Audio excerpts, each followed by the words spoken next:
Eu passei 15 dias das minhas férias com o ROG Ally e eu tenho muito pra falar desse console portátil, que é um Windows completo e que tem muita coisa legal dentro. Esse daqui é um review de 2 semanas de uso de um usuário que estava há muito tempo com o Steam Deck, então eu espero que vocês entendam todas as comparações que eu vou fazer, porque eu acho que é justamente isso, são os grandes pilares desse mercado que é o de consoles portáteis. Se você gostar, tem links na descrição e bora começar o review.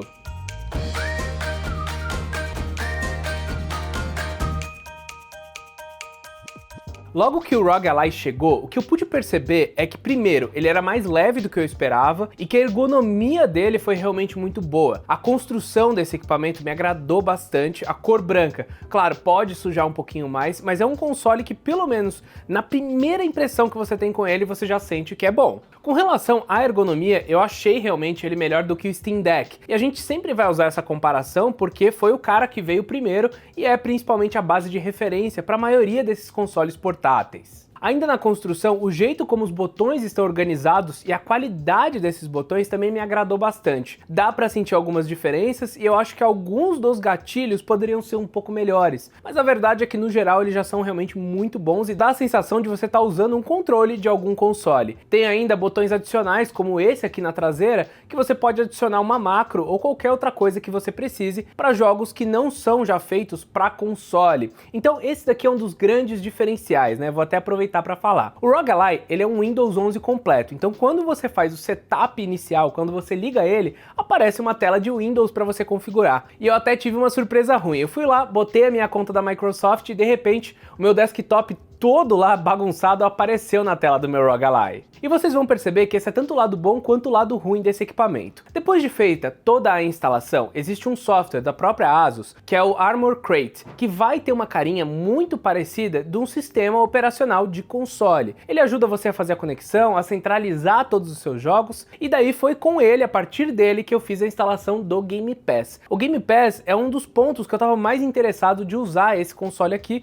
porque eu tenho uma biblioteca mensal que eu pago por lá e que está disponível e que eu não consigo rodar no Steam Deck de forma local, apenas via streaming. E aqui tem algumas coisas legais, tá? A instalação de driver, de todo o resto, pode ser feita como em um computador comum. Então se dá algum problema, é muito mais ágil de você procurar na internet e tentar resolver isso. Você também consegue instalar coisas por fora, porque, de novo, é um Windows. Mas com relação ao Game Pass, a maioria dos jogos rodam e o desempenho desse carinha aqui, que é algo que eu vou falar mais pra frente, vai te permitir jogar mais títulos. O ponto é, o Game Pass, por exemplo, ele necessita que você conecte na internet para abrir um jogo. Então, eu fui viajar, fui pro interior, tinha pouca internet e o que eu queria fazer mesmo era pegar o meu console e sair jogando. Só que não, toda vez que eu tento abrir um jogo do Game Pass, ele precisa estar conectado com a internet. Isso não é um problema do ROG Ally, mas do Game Pass e como ele funciona com o Windows. E é nesse ponto onde alguns problemas podem aparecer para você. Como é um Windows 11, você pode instalar qualquer jogo de Windows. Se ele vai rodar ou não vai rodar, vai depender muito do que você vai conseguir fazer com ele, ou de realmente aquele jogo dar suporte ou não, mas não tem um lugar que fala exatamente isso.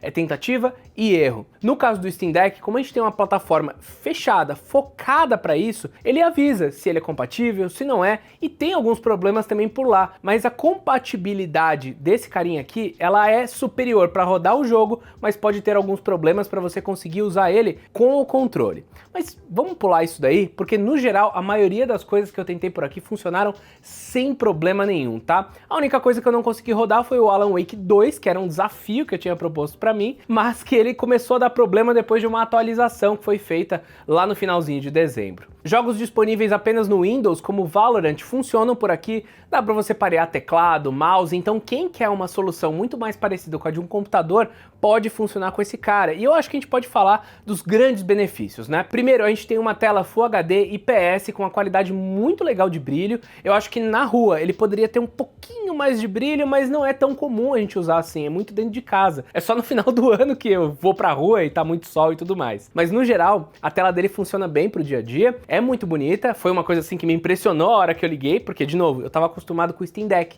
que é 720p, que é uma tela com menos brilho ainda, então quando eu peguei ele, liguei e botei os jogos que eu já estava jogando no outro equipamento, foi um upgrade muito grande, e é um upgrade não só de tela, é um upgrade de qualidade. Então o Crisis Core, que foi um dos principais jogos pesados que eu joguei nessa época, que é lá um spin-off do Final Fantasy VII, ele roda em 1080p no high a aqui no ROG Ally. E lá no Steam Deck ele roda em 720p no mínimo, então a diferença de resolução é realmente muito grande. Isso se reflete também em outros jogos, então Dave the Diver, por exemplo, ele consegue rodar no modo silencioso de 10 watts por aqui, na qualidade 1080p no High. É um jogo bem legal e que roda 60 frames por segundo. Eu acho que assim, se você gosta muito de ter mais resolução, de ter mais desempenho, esse carinha aqui pode fazer bastante sentido. Mas no fim, nós gamers portáteis, nós queremos tudo, né? Então a gente quer que ele seja compacto, que o desempenho seja bom e que a bateria seja duradoura. E eu acho que esses três pilares, eles são muito interligados. Quando você mexe em um, você mexe também no outro. É o que acontece aqui no ROG Ally. Então ele tem essa tela mais brilhante, uma tela com uma resolução maior e ele tem um desempenho maior. E isso vai mexer com a bateria dele. Então, mesmo o Dave the Diver, que é um jogo bastante simples, ele gasta mais bateria quando a gente está usando ele aqui no ROG Ally e ele dura pouco mais de 2 horas. Então eu gastei 42% de bateria por hora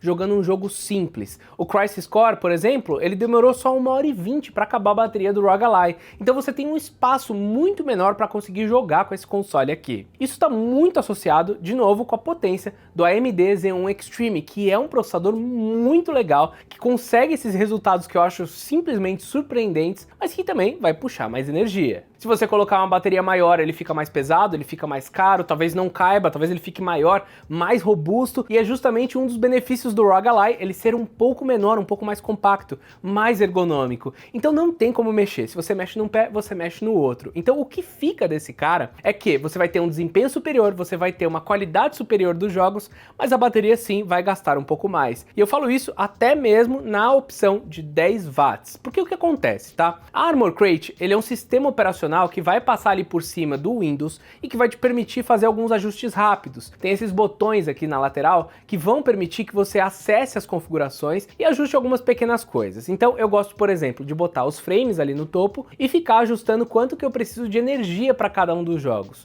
Como eu falei, Crisis Core tem que rodar em 25 watts, mas em cima disso você ainda vai ter o gasto da bateria, da fan e de todos os outros componentes, o que se transforma ali perto de 32 a 35 watts. Você também pode selecionar as opções de 10 e 15 watts, mas de novo, elas também vão pegar um pouco mais de bateria por conta dessa tela mais brilhante. Com tudo isso em mente, o legal é que o ROG Ally ele chegou por mais ou menos R$7.000 aqui no Brasil, mas já dá para ser encontrado por 5.500. Eu sei que é um preço mais salgado, mas ele já começou a ficar muito mais parelho e competitivo com o Steam Deck, que é o seu principal concorrente. Afinal, você tem ganhos em várias frentes. Eu já falei, tem tela, tem desempenho, tem ergonomia e tem até peso. Onde ele vai perder é justamente na facilidade, que é um dos pontos contra que eu posso falar aqui. O que me agrada no Steam Deck é que se eu apertar o botão de standby, ele desliga e em 3 segundos ele liga de novo no mesmo ponto do jogo. Enquanto que o ROG Ally vai fazer o mesmo processo de um Windows. Ele vai reiniciar, né? Ele vai sair do standby,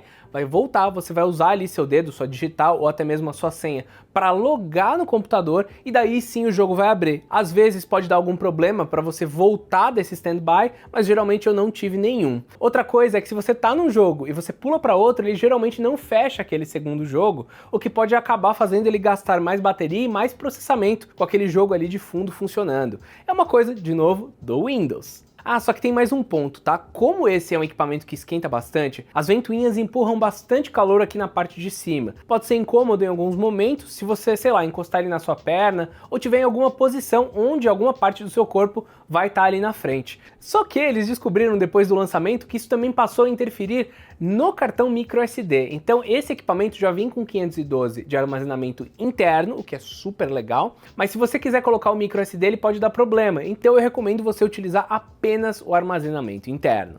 Então para mim a divisão de ROG Ally e Steam Deck fica a seguinte: o Steam Deck é um equipamento prático, com mais bateria, ligou, funcionou, os gráficos vão ser ruins, a tela talvez não seja tão legal, mas ele é prático, é para você ligar rapidinho ali no almoço e para mim faz bastante sentido. O ROG Ally já é para quem quer ter realmente um computador, que vai ter um desempenho melhor, que às vezes você vai conseguir ligar numa tela, jogar com mouse e teclado, ele é um equipamento bastante versátil e acho que focado mais no gamer hardcore. E agora com o preço ali perto dos R$ 5.500, já aqui no Brasil, com garantia e tudo mais, eu acho que ele faz bem sentido. Até porque o Steam Deck não está oficialmente no Brasil, enquanto o ROG Ally está. Então se você quer ter uma segurança, ele pode ser uma opção legal. Se você gostou, tem links na descrição de onde comprar. Esse foi o meu review completo do ROG Ally com essas 2 semanas que eu fiquei com ele. Eu gostei muito, eu recomendo, mas eu acho que assim, é o que eu falei. Se você quer praticidade, o Steam Deck vai te atender melhor. Se você quer mais desempenho, é o ROG Ally. Eu gosto muito desse mercado aí de portáteis, e se vocês querem ver mais vídeos sobre esse tema, diz aqui embaixo nos comentários qual é o console, o próximo console portátil que eu tenho que fazer análise por aqui. E com isso, eu me despeço de vocês. Até mais, até o próximo vídeo. Tchau, tchau!